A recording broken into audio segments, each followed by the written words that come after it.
So I want to film this video. We recently acquired a 2022 Subaru Outback after our 2014 Highlander was totaled. Thankfully, both our kids were safe as our daughter was driving it, and thankfully we had a dash cam in the car, as it did prove it was a 50-50 liability between our daughter and the other driver. Without the dash cam, it would have been 100% on my daughter because she was making a left-hand turn.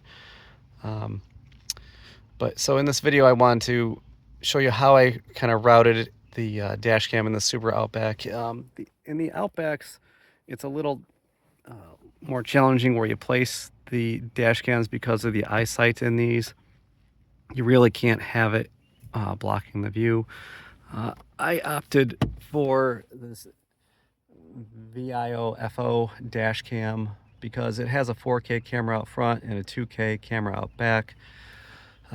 The wires I routed up, through, and underneath, and I'll kind of explain how that went, but this is hardwired back to the fuse box. And what happens is, to get this panel off, there are 2 bolts up here. These come undone. Then with the trim tool, well, I can get this closed. With the trim tool, there are a number of clips just behind here, and then up here, that will just pop off, give you access. And I ended up unplugging the connections in the back and then plugging them back in. And then the wires can route up and behind, or just in front of the eyesight bracket that's up here, and then across the headliner using the trim tool to kind of stuff the wires up.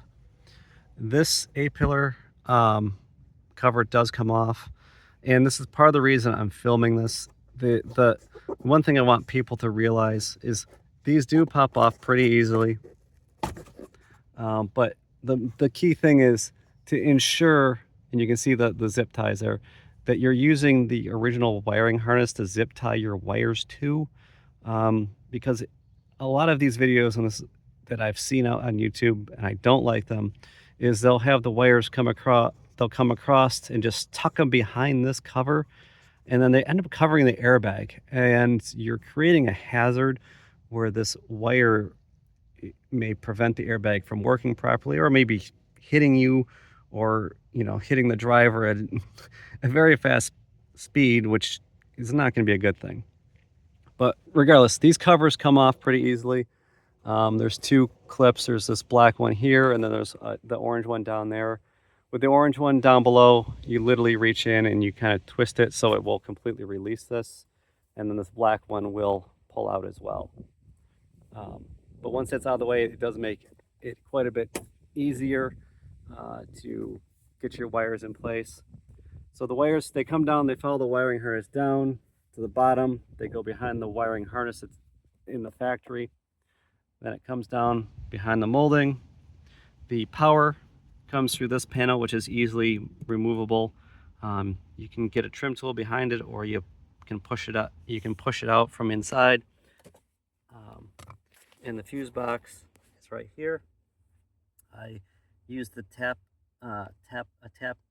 Hardwire tap kit off of Amazon. I think it was $11 or $12. I used one of the empty slots, and then the ground. There is a ground screw right on the side here that I have it wired to, and then the module itself is just kind of tucked in here out of the way, so it's not rattling around anymore. Then for the camera itself, oops, put this back correctly. I think I got it backwards. Well, I'll do that afterwards. Anyways, for the camera itself, when you're running a rear view camera, there's 2 ways you can do it. One is to bring it down to the A-pillar down along the floor, which is what I did in the case of the Subaru. This molding pops right off, as does this. So the wire runs underneath here, and then I ran a fish wire because I did not remove this plastic piece. It runs straight through to the back door. comes out underneath this plastic here. I pop this piece off. It runs underneath here. And then you can kind of see there's a little bit of a gap here. I kind of stuff the wire in here, in behind the seat edge, back, and you can kind of just see the wire back here. I stuffed it all along back here, and then tucked it underneath this black edge, then back up, and then behind this black plastic. I did not remove it, I just used the trim tool to tuck it in. Then, over on this side, I did remove this plastic with the trim tool, pulled it down. I did not need to completely release it over here, but pulled it down so I can get the wire up behind the headliner, between the headliner and the roof. It comes over, and then I pulled these grommets. This pulls right off, this pulls right off. Ran the wire up through the grommet, up through this grommet, and then pulled this trim piece off, and this pulls off pretty easily with the trim tool. Ran the wire up through. There's an opening. There's actually two openings back here that you could use. So the wire runs up through the opening, and then it sneaks out underneath the trim and then to the camera here. And then afterwards, the trim piece snaps right back on. The grommet pieces all go right back in place. Sometimes you do need to use the trim tool to get it to sneak right back in place, but it is pretty simple job. And then the camera sits right here. It's hardly noticeable when you're sitting in the driver's seat, looking back out the rear view, and I'll show you what that kind of looks like from up here. Put the rear view mat back so you can kind of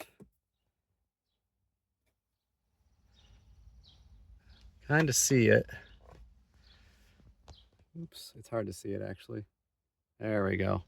But you can just see it just barely in the back there. It really is not blocking any sort of view looking out the back. And same with the camera. As you're sitting here, you don't see much of the camera that's installed. And that's on purpose. It's meant not to be a distraction. And that way, you're focused on the road.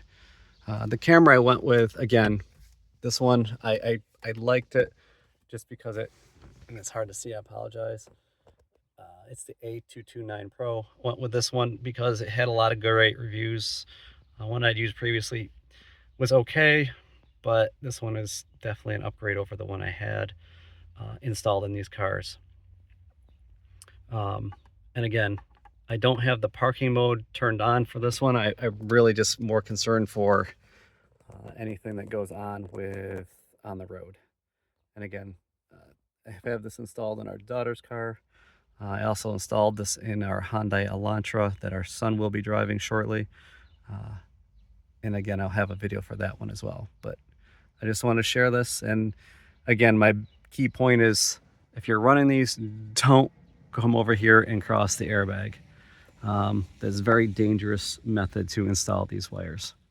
And again, the other way, obviously, is you can run the wire up through the headliner if you pull it down enough so that you're on the inside edge of the airbag, so as not to be obstructing its motion if that is ever needed. I will say with this A229 Pro, the wire length going to that rear camera is literally just enough. If you are running this in the Subaru Outback along the floor, if it was run along the headliner, it would have been more than enough, but I literally had a 1/4 inch to play with in this case to get this done. But thank you for tuning in, and hope you enjoy.